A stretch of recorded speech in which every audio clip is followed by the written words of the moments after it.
Welcome back to the Before It Was Called podcast. I almost called it the Full Metal Lockdown podcast because that was my old show. Wow, that's from a while ago, and it's a welcome back because we have not been here for a while. Yeah, exactly. We've been gone for ages, months, years, decades even. Yeah, okay. Dude, podcasts haven't been around for decades. Oh, yeah, you're probably right. At least not accessible ones like ours. I'm Shakey J, and this is Tom on... Wait. Huh? What? Huh? Right. So we haven't done this in a while. So wait. I'm Shakey Tom, and you're Jay on Treads. No? I don't... Hang on, wait. No, I got it. It's Shakey Treads and Jay on top of Tom. That could work. That's the OnlyFans title. That's the OnlyFans title. Yeah, that's the name of your sex tape. Yeah, exactly. Our sex tape. It's our sex tape. Shakey J here, and as always, after many, many months, Tom on Treads. Fuck, man, it's been a while. The band just still comes strong. It's great. Like, yeah, that's a good friendship. It's beautiful. One that's made up of just good banter. We don't miss anything in each other's lives, but when we do talk, it just comes naturally. Exactly. I missed this. And hopefully the people in the audience have missed it too. Yes. Like, what? Well, I'm assuming Lauren's still going to listen. I hope so. I hope we didn't lose any listeners. And if we did, fuck you, Damo. Yeah. Even if he is still listening, fuck you, Damo. I've got to give a special shout out, though. Before we do anything, I was going to say a big congratulations to Damo for having a child. Kid. Yeah. Well done, mate. Well done. Welcome to parenthood. I'm disappointed in him that he didn't have two kids and name them after us, because then when they bicker, it's just like listening to the podcast. Exactly. You could have... Damo, you should have just stepped up and did it. Yeah, Irish balls, twins are a thing. Two kids balls, in 1 year. Come on. Exactly. We're just going to have to make an episode that's just all about insulting Damo the entire time for his birthday or something. Exactly. I think he'll be on board with it. Even if we get him as a guest and we do the old switcheroo, making people doing something. It's like, but before then, we run out of time before you can actually talk about your subject we got you on here for. Yeah, exactly. Do the old Jimmy Kimmel trick of, and we've run out of time for our guest. Yeah. Anyway, so this week we're just doing a catch-up, what's been happening in our lives, what we've been enjoying. Probably not going to go into the deeper, darker sort of stuff, because that's not why people listen to our podcast, if people even actually do listen to our podcast. Probably just going to do a generalized catch-up of a lot of things that we're into, things we're enjoying, things we're looking forward to as well, looking towards the future, doing that happy sort of thing that we try to bring into our lives. Yeah, exactly. I'm going to touch on a few things, but I'm not going to go deep dive or anything. I'm just going to tell you why I was away. Yeah. We'll do that sort of catch-up sort of stuff. Before we go into the intro music, I've got to give a shout-out to my neighbor, Isaac. Right now in the original audio is how I went to how I met my neighbor and how he told me that he listens to the podcast and how he also said to my face, wrestling's fake. Now, I was already in a bad mood when I met him, although I didn't convey that to him, and I was in a bit of pain, so I didn't do anything about it. And that's pretty much where the story picks up. The reason why I'm doing this overdub is because the original audio was a little bit garbled and unintelligible and was ruined. So I have had to do this. I was planning on travelling up and we were going to do a live episode, but my car was dying at the time. And it was going to be too much risk, not enough reward, sadly. Getting a new car soon, so maybe we can do that. We should go over to his house and hit him with a chair and say, "Did that feel fake?" and then run away. Yeah, or get Goldberg to throw him through a convenience store window and say, "Can you say it now?" Or super kick him in the head. Yeah. Oh, I was referencing Ready to Rumble. You were referencing something very dark. Anyway, put on the theme music. Alrighty, sounds good.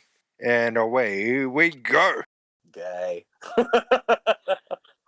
Like, dude, I fuck men and that was gayer than what I do.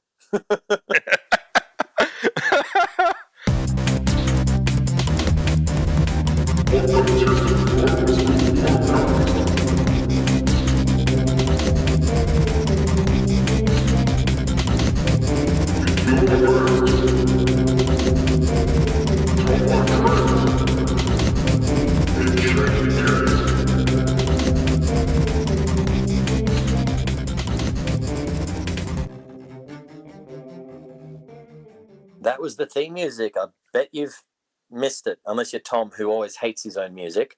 But yeah, we're back after that small musical interlude. So, Tom, what's been happening? Well, let's talk about what's kept us from doing this for a while. I'll let you go first because yours is a bit bigger than mine. And yeah, I'll let you have a bit of spotlight rather than being my sidekick as you usually are. Chronic diarrhea. That gives you the shits, doesn't it? No, I was going to say that's the closest thing you can do to running. Exactly. Taylor made a funny joke today. My electric recliner, the cable on it broke and it was trapped between two bits of metal, and it was arcing against two bits of metal, and it could have potentially set my chair on fire because I didn't realize it was doing it. And she goes, shit, you would have learned how to run real quick again. You would have learned how to run all over again real quick if it set on fire. And the dude repairing it just started busting out laughing.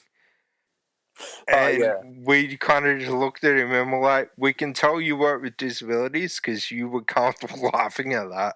Oh, yeah, the darkness of some of the jokes sort of things that you can get out with, or just jokes that people aren't comfortable with, and we've both done it, and I've done it to you, my very first stand-up gig. Yeah. For those that don't know, Tom and I, we knew each other for ages, and my very first stand-up gig, I got up on stage and Tom was the stage manager. He was in just a manual wheelchair at the time. I think it was just after your foot surgery, actually. And he was stage managing, and I just said to the crowd, oh, Tom, the stage manager, he's a really good mate of mine. He's really funny too. He's even funnier when you push him down the stairs.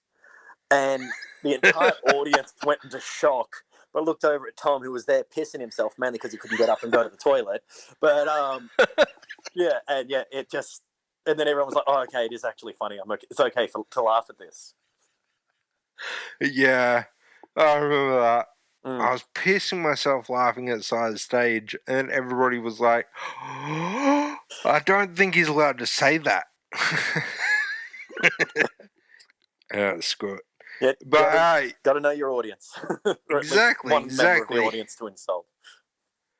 But yeah, as I mentioned last year in the last season, by the way, this is season 3 of the podcast. Yeah, I'm calling the 10 episodes that we did in the middle of season 2. Yeah, season 2 is a write-off at this point. Season 1.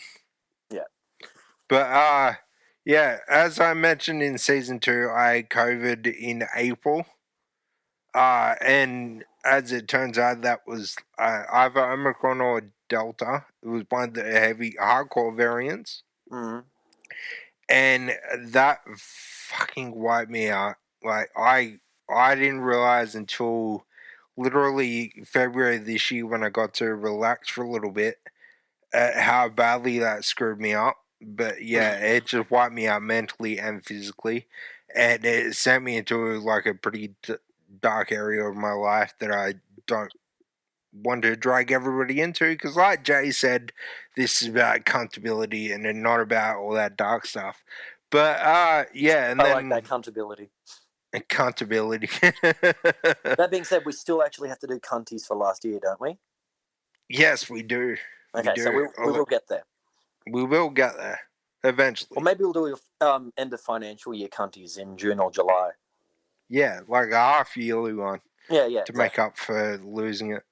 Yeah. But yeah, and then one thing led to another. My master's degree started to crumbled down on me.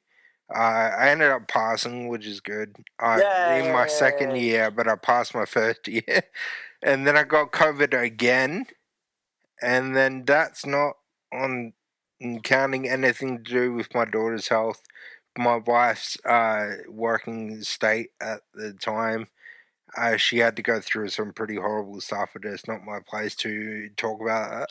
Otherwise, you get turkey slapped. Yeah, pretty much. She does have a gigantic cock. Yeah. And my son's not just long, but well. girthy too. Exactly. It's like a baseball bat. It's just kind of whipped the living shit out of me. Shit whip. Yeah. But yeah, and then we wrote the car off, our second car. Technically, we didn't write it off. The piston tried to blast out through the engine block, and that wrote it off.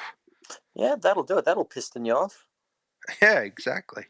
And then I shattered my laptop, which is what we use to record this beautiful show. Yeah. And then I got it repaired, obviously. We're here. And then, then I got COVID again, and in the middle of my second placement in a high school, and that went to shit. And then, a bunch of other stuff happened, and pretty much everything just fell around me. And then I went to Chili Peppers and Post Malone. By the way, I'll get into that in a minute. I see what you did there. By the way, you can't stop me from talking about it. I wasn't expecting to. But then I went to that, and we spent like 4 or 5 days in Sydney, and I got to stop looking at my computer screen, got to just relax and lay down for a few days, spend time with the family, go see my favorite band live. Then I came back and I'm like, holy shit, this is what it feels like to actually rest. And I was a whole new person. That's so good to hear. Yeah, pulled myself out of my depressive funk and just felt great. Yeah. And I'm really happy that you were able to get yourself out of there and that you have come back to do our fun little thing that we do. Exactly. Like, I expressed more to you what I was going through, but like you said, this is neither time nor place to release my cuttiness on the world. Yeah. But yeah, and the Chili Peppers was fucking excellent. People complaining about the set list of fuckwits. They didn't play all new songs. They played a bunch of old songs, but you're too fucking young or stupid to know that they were fucking old songs from the 80s and early 90s, you dickhead. Sorry. I had to do it. You okay? Yeah. You needed to get that out? I needed to get that out. You feel better now? You feel better now? I do. That's so good to hear. I'm glad. Yeah, and I'm a Post Malone fan now. I would honestly not be able to tell you a single song. I've not listened to him. His track with Ozzy Osbourne is a fucking banger. Okay. I might check it out. I probably won't. Just because, I just don't listen to all that much new stuff. I end up just keep going to my older stuff or just rediscovering old stuff. Like one band that one singer I've been listening to a lot recently, and you're going to laugh at this, is Leo Sayer. I won't laugh at that. Leo Sayer's awesome. Like, to the degree that I was actually dancing, like I was waiting for a cab to go out to the pub, and I was listening to Leo Sayer and dancing in the middle of the street to You Make Me Feel Like Dancing, because it's just a good song to dance to. It is. But the funny thing that got me onto Leo Sayer was rewatching The Muppet Show. So there's that. Yes. Yeah. Though you've said you've become a fan of Post Malone. One band I've listened to recently, they played a local thing here. For those who don't know, I'm in Orange. There's a local just show sort of thing called Four on the Floor. Tom's been involved in it in the past. And at one stage, I was the most capped player in the history of Four on the Floor. Yeah. See, personal records. But yeah, the band is called Avalanche, and they're an awesome band. And they're from Sydney. Yeah, very much an Yeah, old school heavy rock, AC/DC pub rock sound, and they yeah, were just fantastic. that's awesome. So yeah, I've been listening to them a little bit now. So there's a shout out to Avalanche. We might need to somehow tag them when we put this one up, so they know that we're here supporting the brand. Guys, if you can't tell me by my voice, I'm the one that was drunk. Bought the two CDs and actually gave a small tip as well because I didn't want a $5 note in my wallet. Fair enough. It was an awesome gig, guys. You were fantastic and consider me a fan. And Tom, you sounded like you've heard of them before. I've heard of them. I haven't seen them yet. Like, I know who they are from my many days in the music industry. Well, yeah, like very much an old school hard rock, pub rock feel. And yeah, very enjoyable. Yeah. Yeah. So, now that I've expressed why I fucked everything up, do you have anything behind why we're away for so long? My biggest Or is it just me? Oh, no, some of the things that delayed it was me not being able to travel down to see you because, as I said, my car was dying. Yeah. Me going through a divorce and the emotional toll that had on me. Yeah. But and just exhaustion. Like I'm teaching at a new school now, and it's a much bigger school. I'm loving it, but yeah, it's just finding my feet again and all that sort of thing is pretty exhausting. On a positive note, another thing that's taken a bit of my time is I have a new baby nephew who's absolutely beautiful, and I will not I hear saw anyone say him. otherwise. Yeah, That's awesome, dude. Congratulations on that, by the way. Thank you. I didn't really have much to do with it. And your sister on, creating life. Yeah, it's so she's already got a 2.5-year-old, and now she's got a 2.5-year-old girl, and now she's got a couple weeks old little boy. So one of each. Well, one of each of the most common genders. I'm going to be inclusive here. It's just respectful.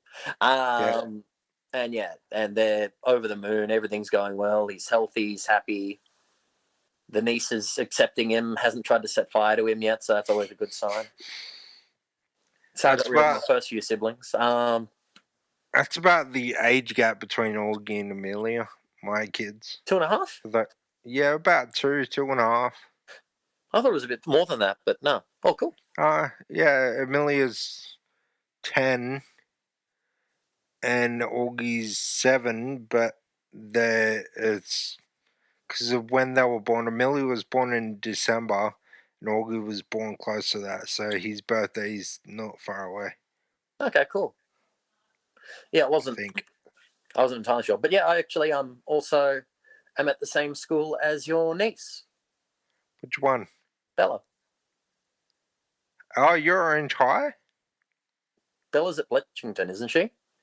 No, that's Ivy. Ivy, then. Sorry. I knew it was one of the nieces. Bella's the oldest one. She's at high school now. Yeah, she's at Orange High. Oh, get fucked. Yeah. By the way, I did my placements at a place called Bateman's Bay High School. Yeah. Which has been ranked as the second worst and I think one of the most dangerous high schools in Australia. Yeah. Wow. Yeah. That place is interesting, but I want to work there simply because I'm going to get bored if I go to a good school. I want to be able to actually teach. You want to challenge. You want to help those who are at probably the worst and give them a passion for learning and try and help them make their lives better. Exactly. And I can't do that from a primary school level because I have a temper. And I prefer to do that with high school students, if you know what I mean. Yeah, I get you. They're able to handle things better, and you can, I think your personality would suit more to the high school level. I'm like my smartassery and my competitiveness is why I couldn't do high school. Because a teenager will be a smartass to me. I'll be a smartass back, and I'll win that argument, that smartass off. Problem is, then I get called into the principal's office, and it's like, Jay, I need to know why you said to a kid that you'd fuck both his mum and his dad at the same time. And it's like, well, just fucking the mum is just not going to have the same impact, is it? Oh god. I can actually imagine you doing that to like a year 7 kid that like smart assly says something to you and you say that back and then they're like, well, fuck, that went in a really unexpected direction. Yeah, But exactly, yeah. exactly. And yeah, just absolutely destroy them. So they go home crying, and then it's like, oh, shit. But the cool thing is I got to do like on my last placement I got to call home to a kid's house and compliment the parents on him and the parents on how good he was during my placement. However, whenever she looks at her phone and sees Batemans Bay High School calling, she said to me, she started crying on the phone. His mum said to me, "Oh, I'm used to seeing that number and only hearing bad news, like Oh, he's suspended or something has gone wrong." So when I gave her good news, she started crying, and I was like, like, "Oh, that's so cool." oh, it's such an amazing feeling. Like I've had a very similar thing happen. Um, one little boy at my previous school who was pretty low achieving and lots of negative behaviors, lots of lying as well. And I called mum one day just to tell her that he'd worked really hard that day, gone above and beyond, finished his work early, and just got a book and started reading. Didn't like nag anyone or annoy anyone. And I was just so impressed. And yeah, she was just over the moon. It's an amazing feeling, like when you are able to give that good news. Um, and yeah, like I found out recently, one little boy at my previous school, when he found out I wasn't coming back, he just went home and just burst into tears, Oh, just because I wasn't going to be there anymore. Which yeah, made me melt a little bit, which was a bit lovely. yeah, Yeah, yeah, and those are the moments you got to hold on to because teaching it's a hard gig. yeah, Um, there's moments you get so frustrated with the situation, but just remembering those nice moments and those moments where you know you've made a difference, yeah. they're the ones that keep you going because it's so easy to just focus on the negative. And Oh, but if you look at the positive, it's so much easier and it makes life so much nicer. Which is why we do this exactly. podcast. Full circle kind of conversation there. Full circle. Yeah. So yeah, we've kind of caught up with each other. By the way, I'm doing good now, so everybody can stop worrying. Jay, on the other hand, he's Uh, still a fuckwit. oh yeah, yeah. That hasn't changed. That hasn't changed. Um, bitch, please. The only difference is now I've got a more expensive car, so I don't have as much money to spend on myself. Um, though uh, that being said, when Valentine's Day came around, because I am single, I don't know why people say single as a Pringle. I've never bought a single Pringle chip. They never come singular. Um, yeah, I know it that's rhymes, weird. but still. But yeah, so I spent the money I would have spent on someone else buying stuff for my nephew who hadn't been born yet, and yeah, got him mainly dinosaur stuff. A little romper with Littlefoot from the Land Before Time holding a tree star. Yeah, And then the other thing was it's a because my sister and I grew up watching pretty much two main dinosaur things were the main things we watch in our house being the Little Land Before Time and Jurassic Park. The yeah. two like big ends of the like dinosaur movie spectrum. But yeah, the other thing. It's a little it's a dinosaur romper, but then it comes with shorts, suspenders, and a little yellow bow tie. Yeah, it's pretty damn adorable Oh, if I do say so myself. have you watched Jurassic Park Dominion yet? Yeah, I have. Yeah, Oh, good. Jurassic World Dominion, I should say. yeah. Amelia goes to me the other day, Jurassic World. And I'm going, you mean Jurassic Park? She goes, no, it's Jurassic World. And I'm like, if you do not want to sleep outside right now, you're going to call it Jurassic Park.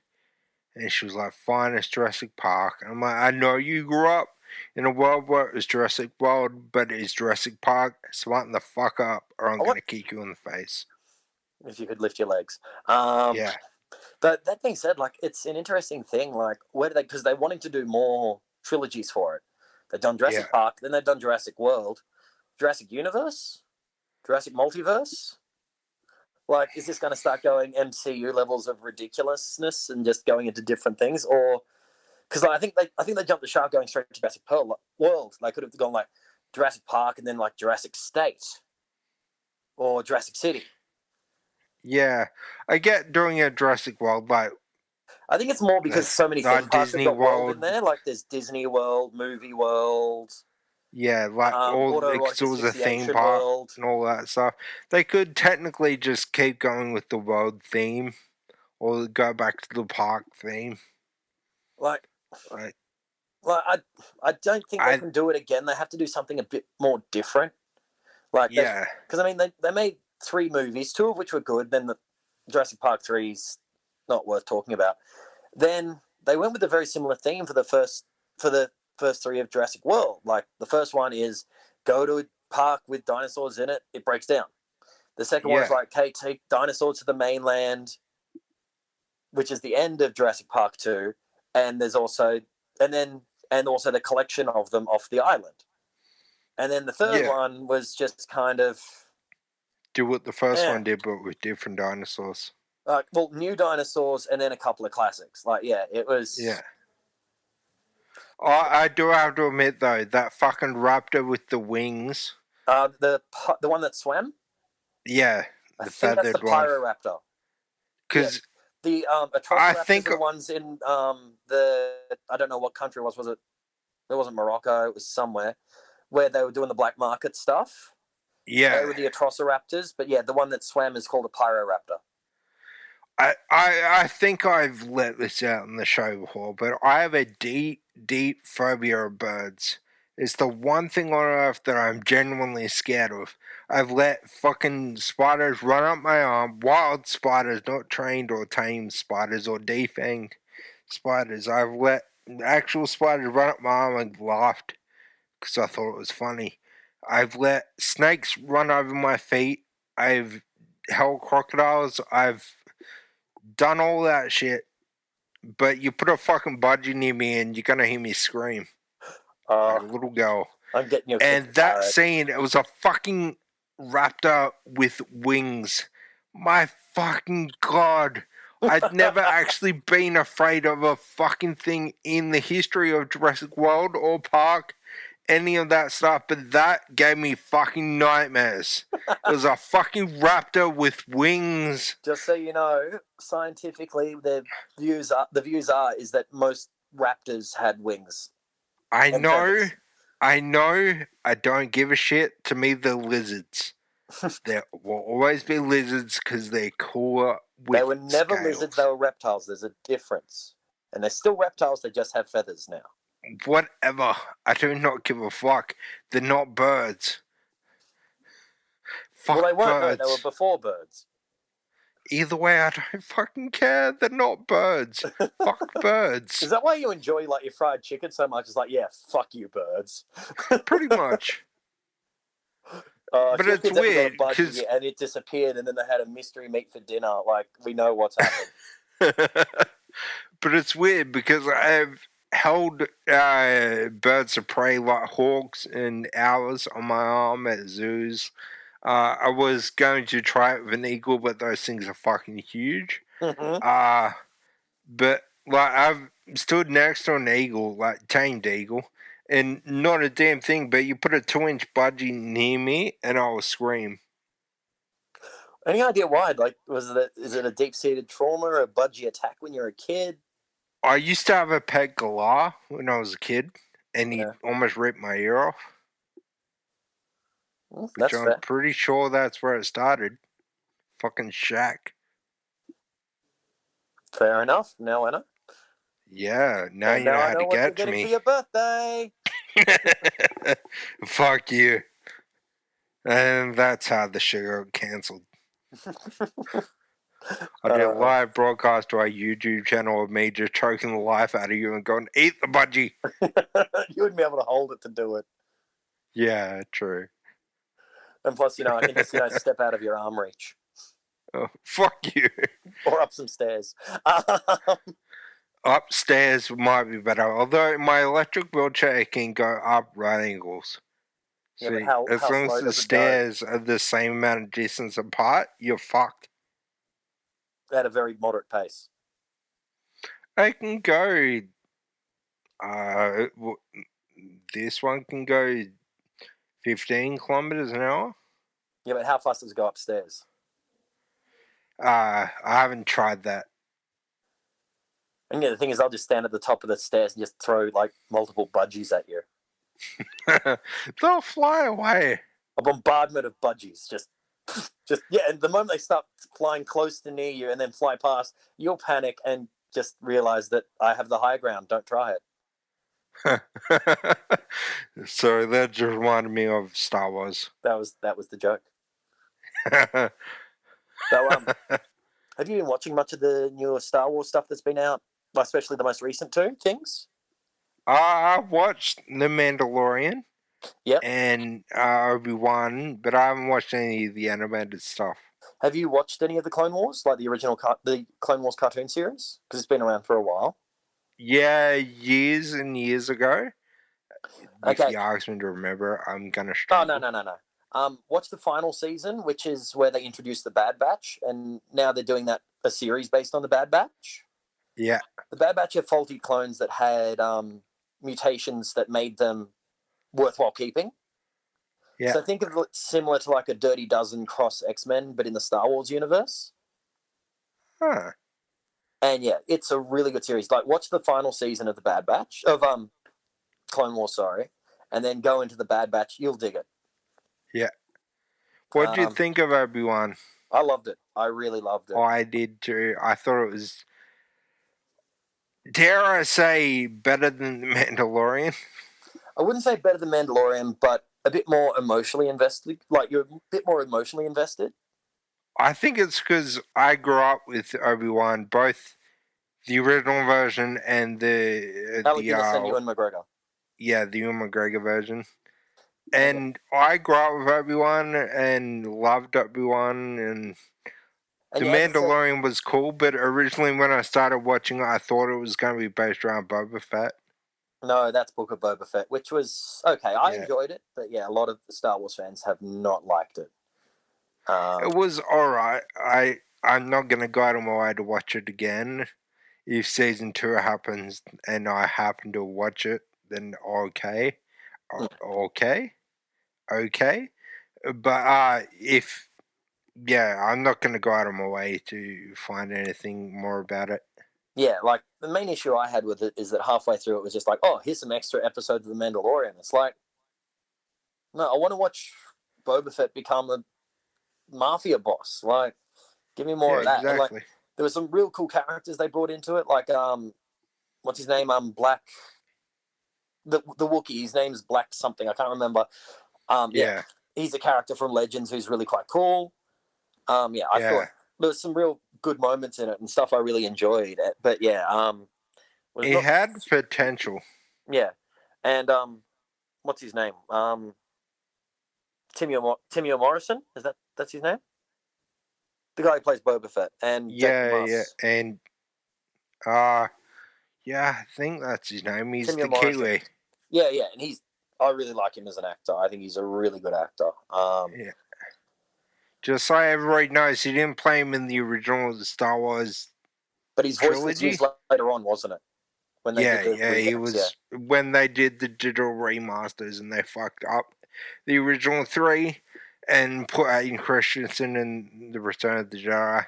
But hey, no, just wait. I will say there were some positives, like in I think it's Empire, where they change, because the original face for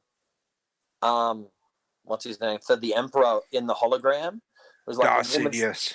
Yeah, it was a woman's, like, this is in when they did the revamps, the special editions. It was a woman's face with like a chimpanzee's eyes or something. Yeah. And then they got Ian McDermott doing it. Yeah, it was weird. And then they fixed that up in the digital edition. So that was something. Yeah. And there's a couple of moments like that where they've added little bits where they did do better. I've seen a couple of good videos of it.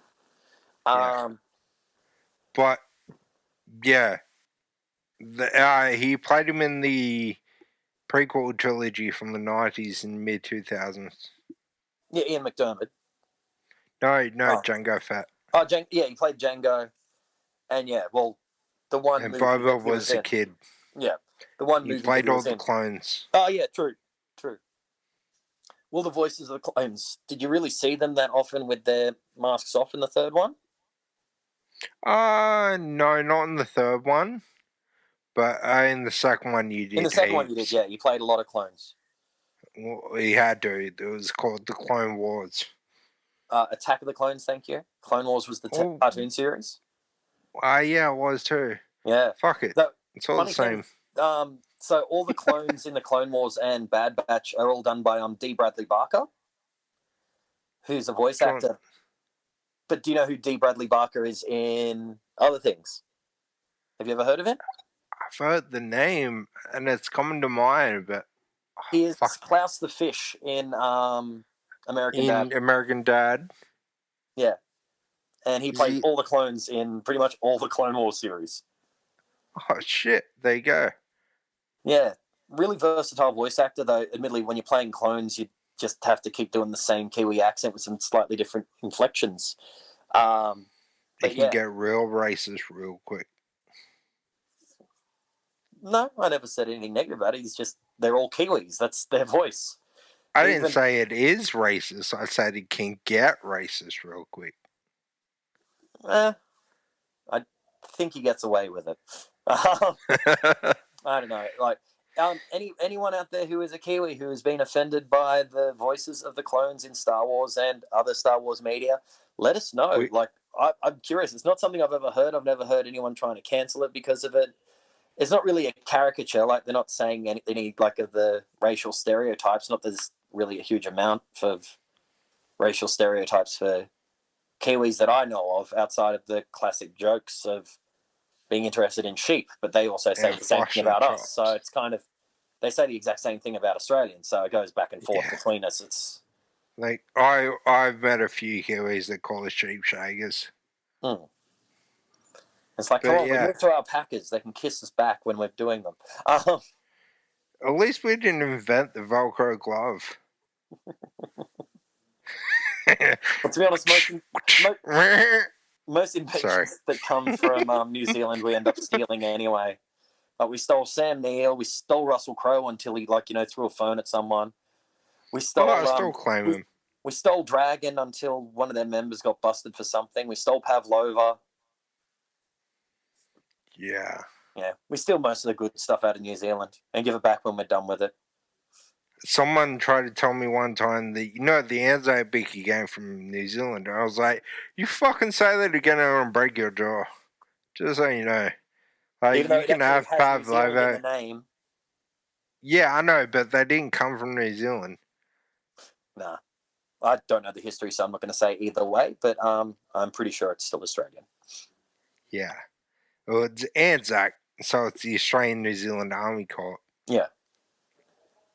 So, it's kind of both of ours, but they were invented in Australia, goddammit. So, what's something you're looking forward to, Tom? Like a movie or WrestleMania? We were talking about this before.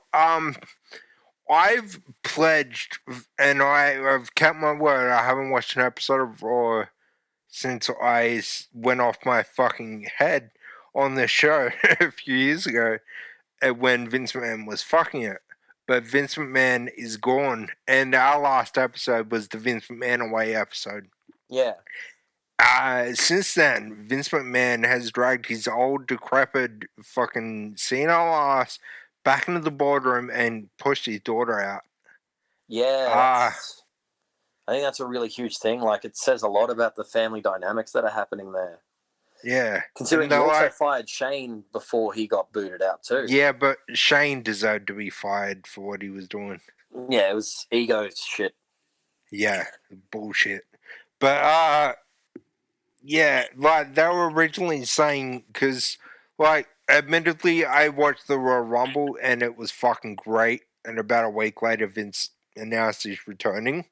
And then I watched Elimination Chamber. It was great. The Sami Zayn storyline, it is objectively great. For me, I don't like Sami Zayn. So What? the Why? storyline, I think he's a great character. He's a great wrestler, great sympathy. He's a great chaser. But he should never, ever, ever win the belt. Ever. And therefore, he should never be in the main event of something like WrestleMania. That's not you not liking Sami Zayn. You don't like him as a champion. Yeah. See, I don't mind him winning it, but or just having a really good like impactful thing against the bloodline. Like I'd like to see him win. Well, even if he just helps screw Roman over for someone like Cody to win. I want Cody to beat Roman clean as a fucking whistle. Or I want him to take all that shit away from Roman. I don't want Sammy involved in that at all. I want him and Kevin versus the Usos, the headline night 1, and Riccardi and Roman the headline night 2, and neither of the in between, both of them can stay separated. Well, see, I'd like to almost see because Kevin Owens has been copping lots of beatdowns recently. I'd like to see him get a title match against Reigns. Sami Zayn does a sneak attack on Reigns that helps Kevin get the win. And that's his little thing, but then Sami doesn't even go near the title because of the way that that's going, but it's like his big proper apology to Kevin Owens. Yeah. See, I'm a big KO fan. I love Kevin Owens. I think he's amazing. I love Kevin Owens as well. The only way he should ever win the title again is if Sami holds it for a night and Kevin whips the living shit out of him like he did in NXT. And then Kevin can hold the belt again.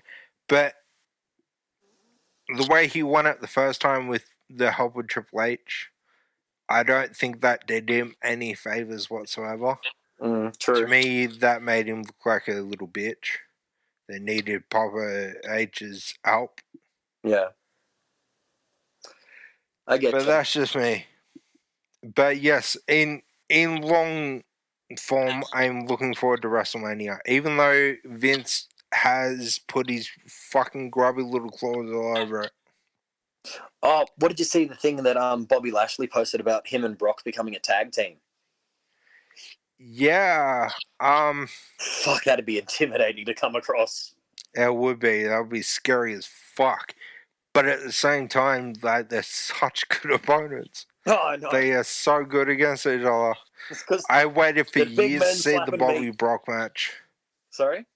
I waited for years to see the Bobby Brock match. Then I got 3 of them, and I was like, oh my fucking god. Even though it ended in a low fucking blow, that was fucking beautiful. Because what Bobby's saying, with that whole idea of them being a tag team, has become the new Road Warriors sort of thing.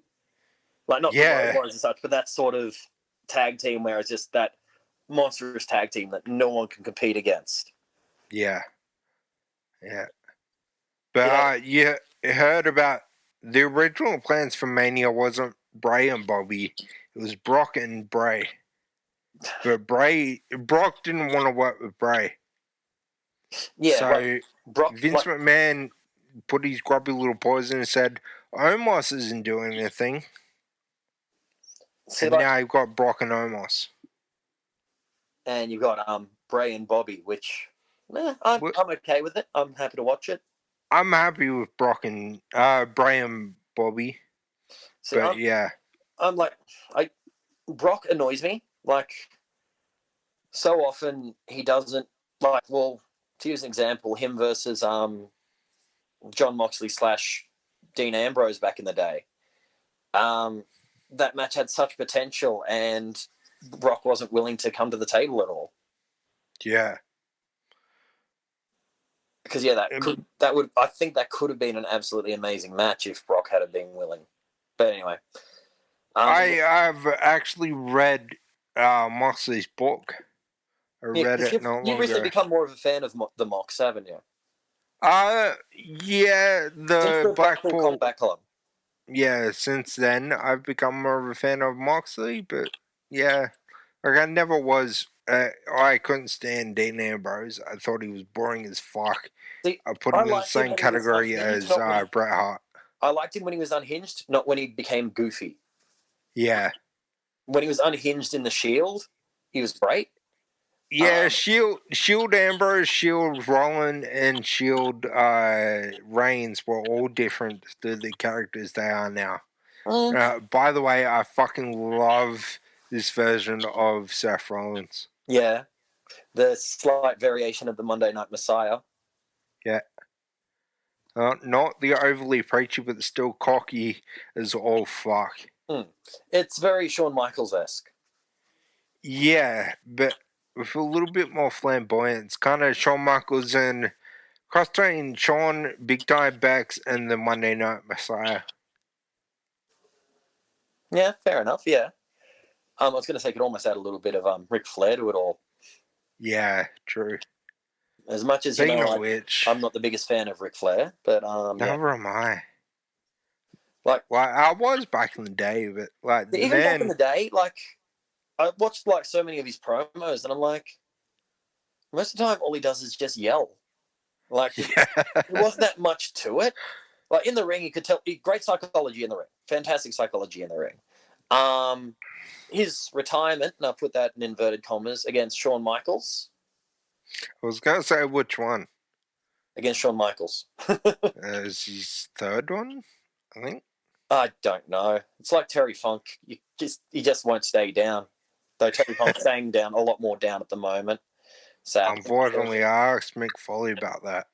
Yeah. We'll get into that later. But we should actually wrap this up because we're trying to limit this to 45-minute episodes, and we're just a bit over 45 now. Oh shit, we are too. Yeah, hey, time flies when you're having fun. So on the next episode, we're going to be talking about season finales with a bit of a twist to what everybody usually does. Yeah, because everyone talks about like bad series finals. Like they bring up your Game of Thrones, they bring up the Fade to Black for Sopranos. Although I just finished watching Sopranos again. We'll get into that next episode. Yeah, exactly. So check us out on Twitter. Check us out on... I can't remember them all. You're the one that used to talk so to us. Twitter is at Before It Was Cool, although we very rarely post on it, very rarely do anything with it, because Elon Musk is an egomaniac. We have a Facebook, facebook.com/BeforeIWC. It's Twitter is at BeforeIWC, by the way. We have an email, beforeiwc@gmail.com. Have you ever received anything on the email? Nothing from... Only promo stuff for like books and shit. Okay. Well, asking us to promote them. Yeah, but for free. No. Oh, fuck that. And they don't even give us a copy of the book. They just give us a rundown of the information that's in the book. I'm like, dude, at least give me a free copy of the book. Yeah, if you want us to talk about how we enjoy it, like, you got to give us something. Yeah, exactly. I don't want your talking points. Yeah, I wasn't sure if you'd ever received anything in the email because I don't have access to it. I've got access to the chat on... I've got access to the Facebook page. That's really about it. I can give you access to the email. Not a problem there. I really couldn't be bothered. But and YouTube is youtube.com/BeforeIWC because we got given a acronym finally. Yeah. At BeforeIWC on YouTube. Which is pretty awesome. See if we can finally get that monetized stuff that keeps getting cancelled. Yeah, exactly. Hang on, wait, what? We've got a Patreon, don't we? Oh, yeah, Patreon. Patreon.com/BeforeIWC. Everything is /BeforeIWC. So if you add a website and you think, I've got to look up Tom and Jay, it's /BeforeIWC. I've made it easy for everyone. Awesome. Yeah, and that's us mainly catching up. I hope people enjoyed it. Looking forward to actually talking about a topic next week rather than us just letting the world know what's been happening in our sad, sad little lives. Exactly. And we're not going to waffle on about Star Wars and wrestling for like half an hour either. Yeah, it's probably just going to be about 15 minutes. Yeah, exactly. And Jurassic Park and Jurassic World. Come on. Yeah, but they're worth it. Just as Fucking much as Star raptor Wars with this week. feathers. Anyway, let's wrap it up. We'll catch you guys next time. Yeah, see you next week. Bye.